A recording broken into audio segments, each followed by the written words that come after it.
नमस्कार दोस्तों, N K study point class में आप लोग का स्वागत है। आज मैं फिर एक नंबर सिस्टम का एक वीडियो लेकर आए हैं। तो उसमें एक टॉपिक हम लोग पढ़ेंगे विभक्ति के नियम। कैसे कोई भी संख्या से कैसे भाग लग जाता है वो आज हम लोग पढ़ेंगे। देख के उसको हम लोग कैसे कंसेप्ट के द्वारा हल करेंगे, वो एक टॉपिक वाइज हम लोग क्वेश्चन को देखेंगे। कह रहा है 2 से विभक्ति का नियम। कह रहा है 2 से कोई भी संख्या हम लोग देख के कैसे पता करेंगे कि वो 2 से काटेगा कि नहीं काटेगा। तो कह रहा है कि कोई दी गई संख्या 2 से विभक्त तभी होगी जबकि इसके एकांक 0, 2, 4, 6, 8 में से कोई हो। 2 से कोई भी संख्या तभी कटेगा जब उसके एकांक में 0, 2, 4, 6, 8 में से कोई अगर एक हो तो वो पूरे संख्या 2 से कट जाता है। तो इसका कॉन्सेप्ट क्या है, यानी विभक्ति का रूल क्या है कि किसी भी संख्या के एकांक में अगर 0, 2, 4, 6, 8 अगर है तो वो पूरे संख्या 2 से कट जाएगा। जैसे उदाहरण में दिए हम लोग जैसे 52790, इसको अगर हम लोग 2 से भाग देंगे तो पूरा ये कट जाएगा। कहा है कि इसके एकांक में 0 है।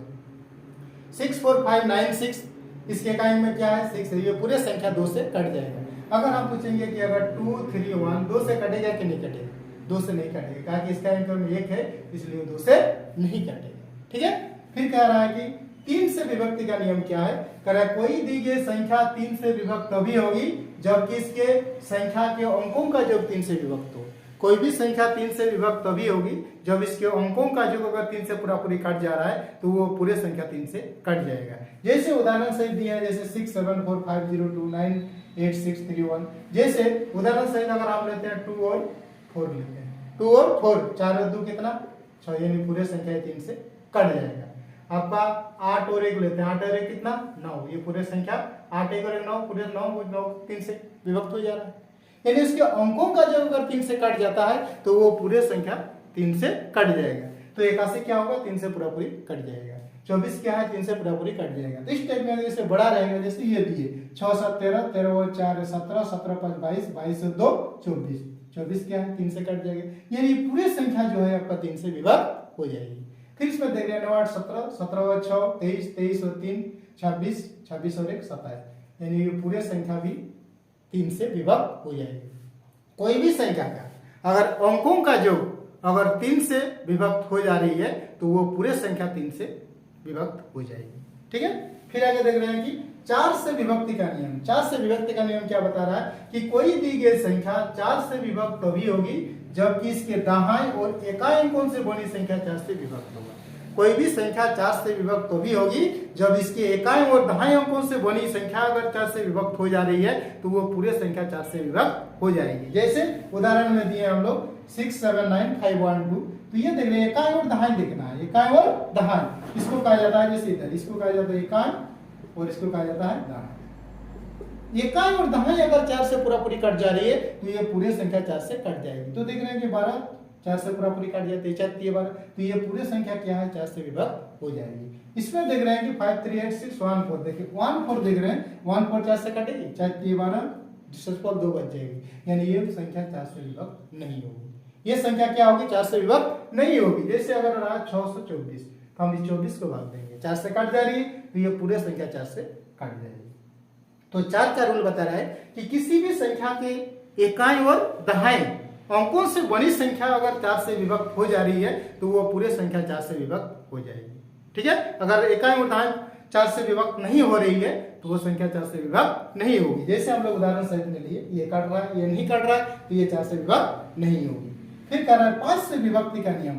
कोई दी गई संख्या 5 से विभक्त तभी होगी जबकि इसका एकाई अंक 0 अथवा 5 हो।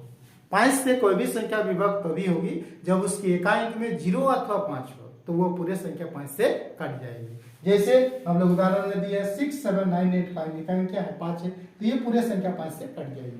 698700 है तो पूरे संख्या 5 से कट जाएगी। जैसे हम लोग अगर 230 5 से कटेगी कि नहीं, 0 है 5 से पूरी कट जाएगी। अगर लेते हैं हम लोग 155 5 से कटेगी कि नहीं, 5 से कट जाएगी, कहा कि एकाई में 5 है, 0 अथवा 5 हो तो वो पूरे संख्या 5 से विभक्त हो जाती है। ठीक है। फिर देखते हैं 5 नंबर का 8 से विभक्ति का नियम। 8 का विभक्ति का नियम क्या है। अब लिए इसमें 6 हम लोग नहीं लिखे। 6 का विभक्ति का रूल क्या है कि जो संख्या 2 से और 3 से कटेगा वो संख्या 6 से भी कटेगा। जो संख्या 2 से और 3 से कटेगा वो संख्या 6 से भी कटेगा। 2 का विभक्ति रूल बता दिए कि जिसके एकांक में 0, 2, 4, 6, 8 हो तो वो पूरे संख्या 2 से कटेगा। और 3 का रूल है, अगर अंकों का जो अगर 3 से कट जा रहा है तो वो पूरे संख्या 3 से कट जाएगा। तो जो संख्या 2 और 3 दोनों से कटेगा वह संख्या आपका 6 से भी कटेगा। ठीक है, फिर देख रहे हैं कि 8 से विभक्ति का नियम क्या है। कोई दी गई संख्या 8 से विभक्त तो भी होगी जबकि इसके सैकड़े, दहाई और इकाई अंकों से बनी संख्या 8 से विभक्त होगा। 4 का हम लोग पढ़े कि इकाई और दहाई अंकों से बनी संख्या अगर 4 से काट जा रही है तो वो पूरे संख्या 4 से काट जाएगी। और 8 का बता रहा है कि इकाई, दहाई और सैकड़ा 3 संख्या को डिवाइड करना है। जैसे इसमें दिया है कि ये हमारा 360, यहाँ दिया है 162, ये 360 को हम लोग डिवाइड करेंगे। क्या करेंगे, 360 को 8 से देखेंगे। 8 4 32, 100 में 2 गया 4, 8 5 40। ये पूरे संख्या क्या हो रहा है, 8 से कट जा रहा है तो ये पूरे संख्या आपका 8 से कट जाएगा। यहाँ देख रहे हैं कि 162 है, 162 को 8 से विभक्त कीजिएगा, 8 दूनी 16, रिमाइंडर 2 बच जा रहा है। यानी पूरे संख्या ये इकाई, दहाई, सैकड़ा तीनों संख्या 8 से विभक्त नहीं हो रही है तो ये पूरे संख्या 8 से विभक्त नहीं होगी।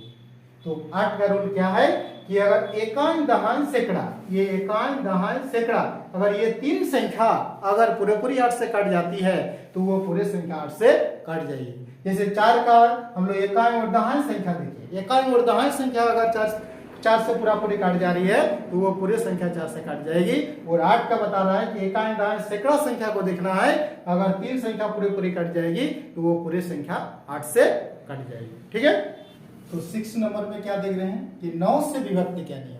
9 से विभक्ति में कोई दी गई संख्या 9 से विभक्त तभी होगी जबकि इस संख्या के अंकों का जो 9 से विभक्त हो। कह रहा है कोई दी गई संख्या 9 से विभक्त तभी होगी जब इसके अंकों का जो 9 से विभक्त होगा। यानी 3 और 9 का जो विभक्ति का रूल है एक ही है।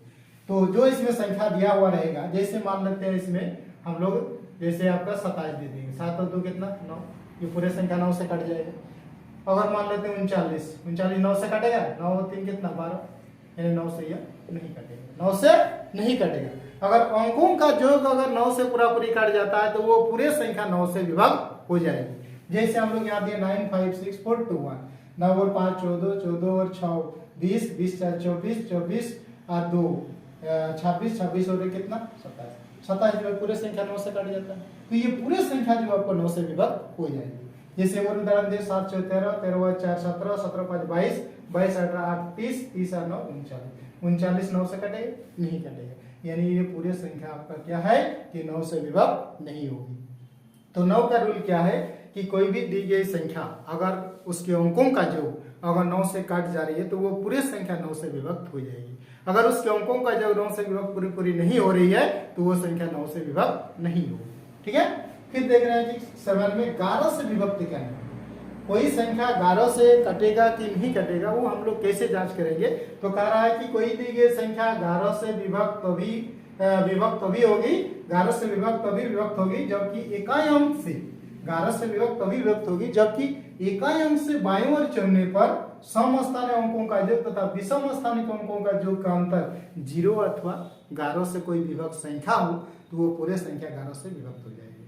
कह रहा है इकाई अंक से अगर इधर से लेंगे, जैसे इकाई अंक से अगर शुरू करेंगे तो 1 छोड़ के लेना है, फिर 1 छोड़ के लेना है, फिर 1 छोड़ के लेना है, उसके बाद जो बचेगा उसको फिर जोड़ के घटाएंगे। घटाने के बाद अगर 0 या 11 आता हो या 11 से कोई विभक्त संख्या आता हो तो वो पूरे संख्या 11 से विभक्त हो जाएगी। ठीक है, तो अगर इधर से हम ले रहे हैं तो इकाई जैसे 1, इसको फिर इसको छोड़ना है, 1 6 को छोड़ता है 3, ठीक है, फिर 1 को छोड़ देना है। इसमें क्या बचा आपका, क्या के लिए हम लोग 5 लिए, 1 लिए, 3 लिए, इसको घटाना है आपका 1 + 6 + 2 कितना हो रहा है 5 6 3 9 माइनस 6 7 8 1 9 कितना हो रहा है 0। यानी घटाने पर एक एक छोड़ के इसको लिया जाता है, 1 लीजिए फिर 1 छोड़िए, फिर 1 लीजिए 1 छोड़िए, फिर 1 लीजिए 1 छोड़िए। घटाने पर अगर आपका 0 या 11 आता हो या 11 से कोई विभक्त संख्या आता हो तो वो पूरे संख्या 11 से कट जाता है। इस उदाहरण से रेगुलर ले रहे हैं हम लोग, जैसे इसमें लेते हैं, जैसे ये 9 लीजिए, 1 छोड़िए, 4 लीजिए, 6 छोड़िए, 8 लीजिए, 0 छोड़िए, फिर 1 लीजिए, इसको जोड़िए 9 + 4 + 8 + 1 माइनस क्या बचा इधर आपका 5 + 1 + 6 + 0, इसको जोड़िए 9 4 13 13 8 आपका 21 21 और 1 22 माइनस 5 1 6, 6 6 12, हटाएंगे तो कितना हो गया 0, 2 में 1 गया 10।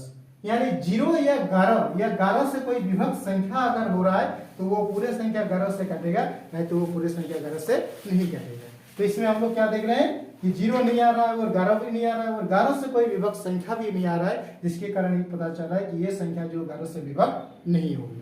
तो 11 का रूल क्या है कि एकांक से शुरू करते हैं हम लोग, एक एकांक से शुरू करते हैं, एक छोड़ते हैं फिर एक लेते हैं, फिर एक छोड़ते हैं एक लेते हैं, फिर एक छोड़ते हैं फिर एक लेते हैं, फिर एक छोड़ते हैं, उसको पहले जोग करते हैं, उसके बाद जो बच जाता है उसको भी जोग करते हैं, दोनों को आपस में घटाते हैं। घटाने के बाद अगर 0 आता हो या 11 आता हो या 11 से कोई विभक्त संख्या आता हो तो वो पूरे संख्या, ये जितने संख्या है पूरे संख्या 11 से विभक्त हो जाएगी। अगर 0 या 11 से कोई विभक्त संख्या नहीं आता हो तो वो पूरे संख्या 11 से विभक्त नहीं होगी, जैसे ये संख्या जो है 11 से विभक्त नहीं होगी। तो ये आपका 11 का रूल। इस टाइप का क्वेश्चन आगे रहेगा कि 11 से कौन सी संख्या इनमें से 11 से पूरी विभक्त हो जाएगी, या बोलेंगे इनमें से कौन सी संख्या 11 से विभक्त नहीं होगी। तो हम लोग इस कंसेप्ट के द्वारा इसको हल कर लेंगे। फिर हम लोग जो इसमें आगे आएंगे नेक्स्ट वीडियो में, तो इसमें किस टाइप का क्वेश्चन पूछेगा वो क्वेश्चन लेके आएंगे। तो आज के लिए इतना ही, फिर हम लोग नेक्स्ट वीडियो में मिलते हैं, तब तक के लिए धन्यवाद।